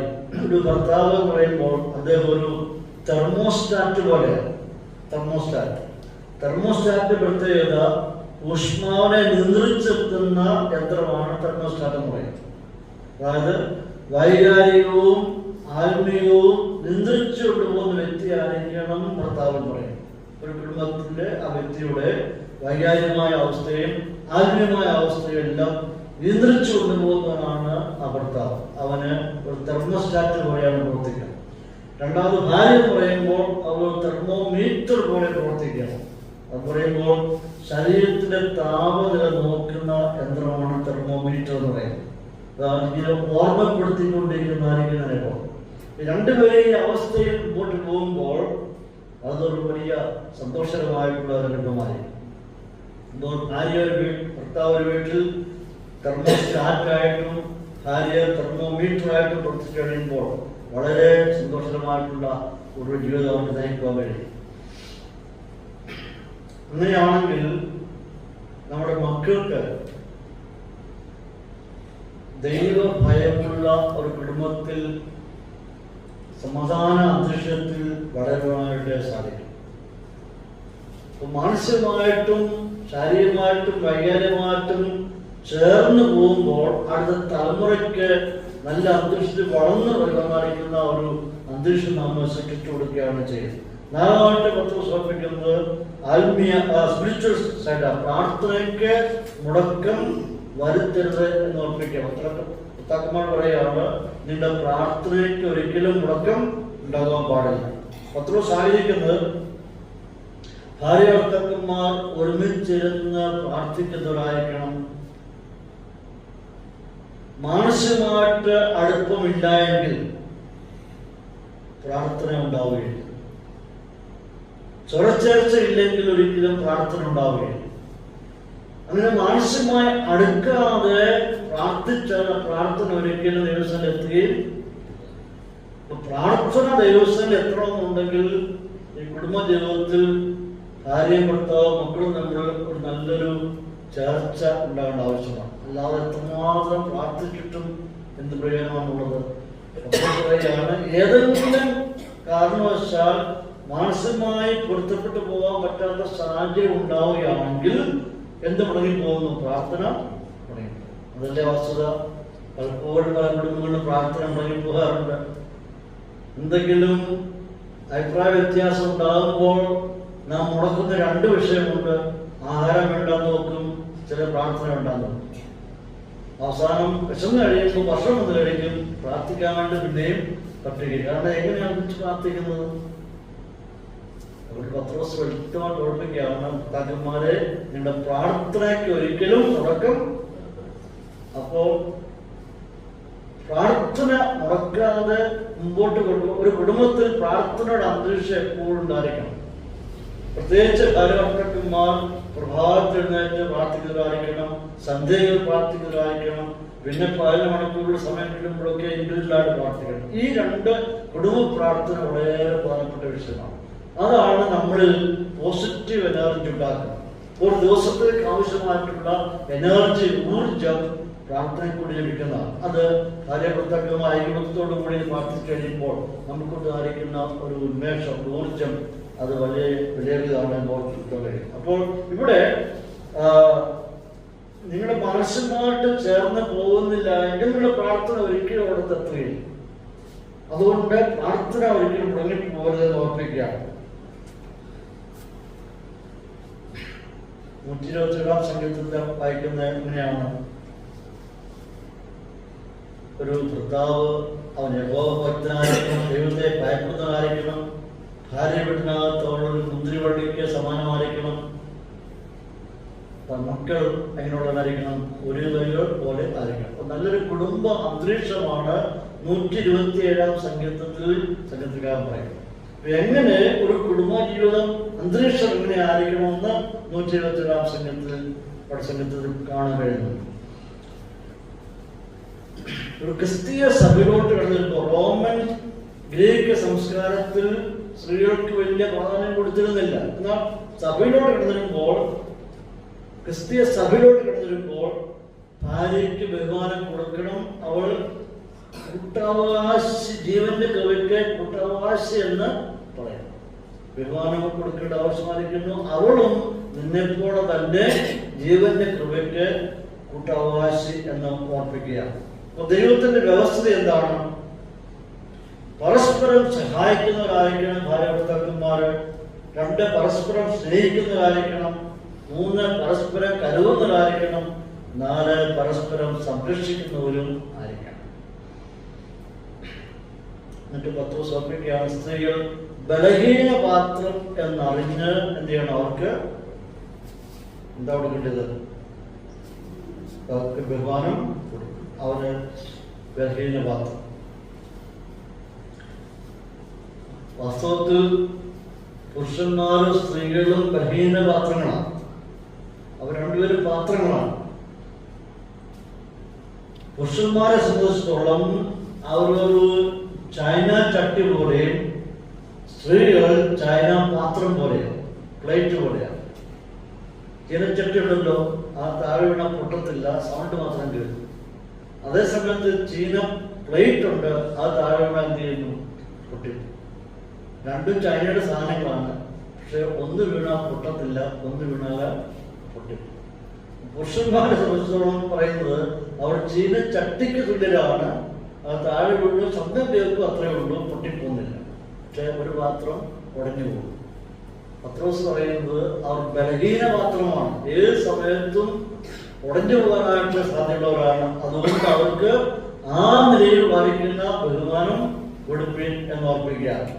തുല്യരാണെങ്കിൽ തന്നെയും വ്യത്യസ്തതയുണ്ട്. ദൈവത്തിന്റെ ദൃഷ്ടിയിൽ ഈ 2 വ്യക്തിത്വങ്ങളും തുല്യരാണ്. കാരണം ഇവർ രണ്ടുപേരും ജീവന്റെ കൃപയ്ക്ക് അവകാശിയാണ്. രണ്ടുപേരുടെ രക്ഷ ഒരേ രീതിയിൽ തന്നെയായിരുന്നു.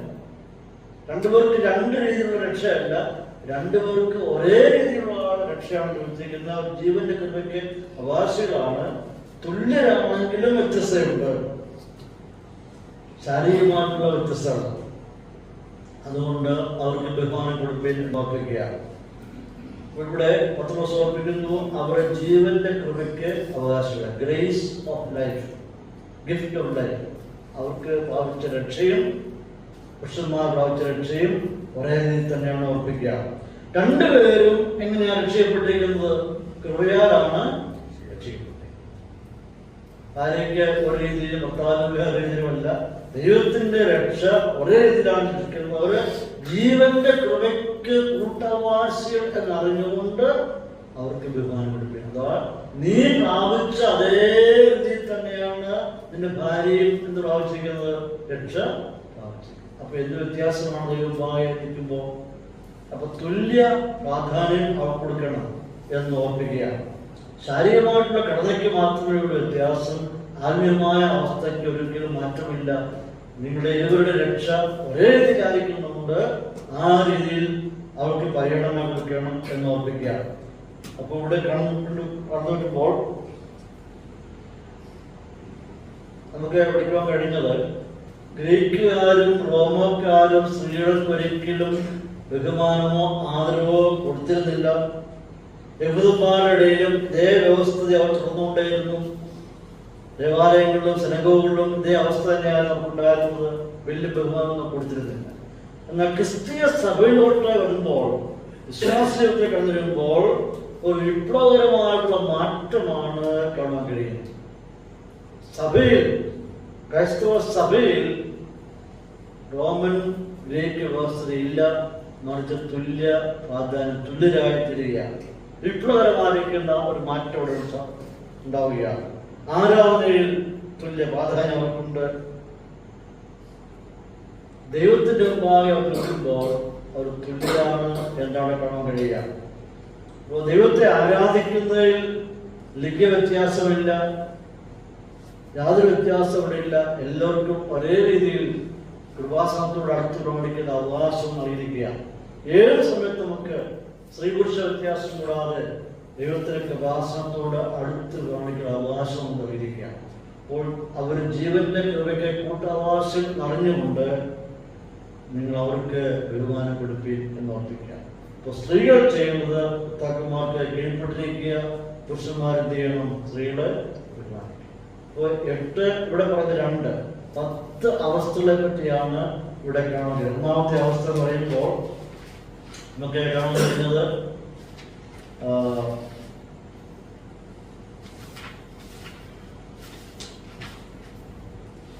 മനുഷ്യ നിയമങ്ങൾക്ക് നിങ്ങൾ കീഴ്പ്പെട്ടിരിക്കണം. 2 ശ്രേഷ്ഠ അധികാരികൾക്ക് നിങ്ങൾ കീഴ്പ്പെട്ടിരിക്കണം. 3 നാടുവാഴികൾക്ക് നിങ്ങൾ കീഴ്പ്പെട്ടിരിക്കണം. 4 എല്ലാ മനുഷ്യരെയും, സമൂഹത്തിലുള്ള എല്ലാ മനുഷ്യരെയും നിങ്ങൾ ബഹുമാനിക്കണം. കൂടാതെ സഹോദരവർഗത്തെ, കൂട്ടുവിശ്വാസികളെ നിങ്ങൾ സ്നേഹിക്കണം. ദൈവത്തെ ആഴമായി ഭയപ്പെടേണ്ട ആവശ്യമായിരിക്കുന്നു. രാജാക്കന്മാരെ ബഹുമാനിപ്പാൻ കടപ്പെട്ടവരാണ്. ദാസന്മാർ കുടുംബങ്ങളുണ്ടെങ്കിൽ അവരെ നിങ്ങൾ യജമാനന്മാർക്ക് നിങ്ങൾ കീഴ്പ്പെട്ടിരിക്കേണ്ട ആവശ്യമുണ്ട്. ഭാര്യമാർ ഭർത്താക്കന്മാർക്ക് കീഴ്പ്പെട്ടിരിക്കണം. 9-ാമത്തെ. 10-ാമത്തത് ഭർത്താക്കന്മാർ ഭാര്യമാരെ സ്നേഹിക്കും. അപ്പൊ അങ്ങനെ 10 കാര്യങ്ങൾ ഈ ഭാഗങ്ങൾ 2-3 അധ്യായങ്ങളിൽ പത്രോസ് പഠിപ്പിക്കുക. എത്രമാത്രം ശ്രേഷ്ഠമേറിയ ഒരു വ്യവസ്ഥയെ പറ്റിയാണ് പത്രോസ് പറഞ്ഞിരിക്കുന്നത്. അപ്പോൾ ഇതെല്ലാം സമൂഹത്തിലുള്ളപ്പോൾ തന്നെ സഭാന്തരീക്ഷത്തിൽ കടന്നു വരുമ്പോൾ, സഭയോട് കടന്നു വരുമ്പോൾ, കൂട്ടായ്മയിൽ കടന്നു വരുമ്പോൾ ഓർമ്മിക്കാണ് അവർ ജീവന്റെ കൃപയ്ക്ക് കൂട്ടവകാശികളാണ്. കാരണം ഒരേ അപ്പത്തിന്റെ അവകാശികളാണ്, ഒരേ പാരമാർത്ഥത്തിന്റെ അവകാശികളാണ്. രക്ഷ ഒരേ നിലയിൽ പ്രാപിച്ചിരിക്കുന്നു, ലക്ഷ്യം ഒന്ന് തന്നെയാണ്. അപ്പോൾ അവിടെ വ്യത്യാസമുണ്ടാകാൻ പാടില്ല. അപ്പോൾ കുടുംബാന്തരീക്ഷത്തില് 2 പേരും ചെയ്യേണ്ടത്, 1 ഒരാൾക്ക് കീഴ്പ്പെട്ടിരിക്കുക, 1 വേറൊരാളെ സ്നേഹിക്കുക. ഈ ബന്ധങ്ങൾ ഊഷ്മളമായിരിക്കണം. അങ്ങനെ മുമ്പോട്ട് പോകുമ്പോൾ ആ കുടുംബാന്തരീക്ഷം നല്ല രീതിയിൽ മുമ്പോട്ട് പോകാൻ ഇടയായിത്തീരും. തലമുറകൾ അങ്ങനെയും അന്വേഷിക്കപ്പെടുവാനായിത്തീരും, ഇടയായിത്തീരും എന്ന വിഷയമാണ് പത്രോസ് 1 മുതൽ 8 വരെയുള്ള ഭാഗത്ത് ഓർപ്പിക്കുന്നത്. ഈ വചനങ്ങളാൽ കർത്താവിനെ സഹായിക്കട്ടെ. നാളുകളിൽ നമ്മുടെ ഈ കുടുംബാന്തരീക്ഷം വളരെ നല്ല ഊഷ്മളമായിട്ടുള്ള, സ്നേഹപരമായിട്ടുള്ള നല്ല കുടുംബങ്ങളെ നയിക്കുവാൻ കർത്താവ് ഓരോരുത്തരെയും സഹായിക്കട്ടെ എന്ന് ആഗ്രഹിച്ചുകൊണ്ട് ഞാൻ ഈ ഭാവം നിർത്തുന്നു. ദൈവനാമം